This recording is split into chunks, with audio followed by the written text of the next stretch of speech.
Ponson's Warren 800B upgraded to the 800C. This is probably a late 70s machine. The guy who had it before me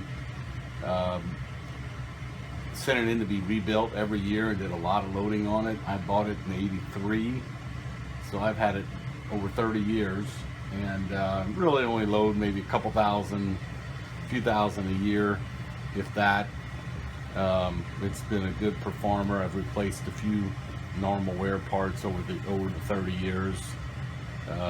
But it's an older machine, but it's a lot heavier than the newer stuff, and it's functioning well. So I thought I'd run through some loads here. These are just 1 ounce and 1/16 loads in a Remington STS. I've kind of really like the soft shooting of 1 ounce and 1/16 load.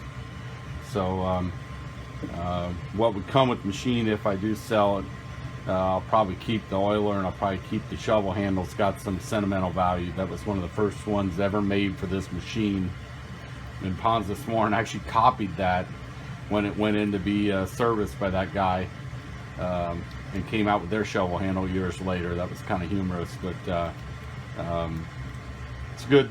It's just got some sentimental value there. So but basically on each downstroke you're popping out a shell. So as you can see, I've got set up here with the components and then the wads, and pretty simple reloading process. And you could probably go as fast as you want. I go at a pretty slow and meticulous speed, just kind of keeping an eye on everything that's going on.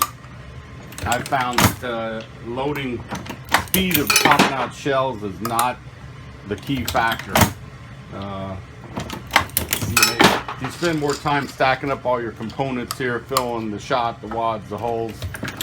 I usually inspect my holes before with a light, make sure there's not a feather in something or a piece of grass, and that things are clean, ready to roll.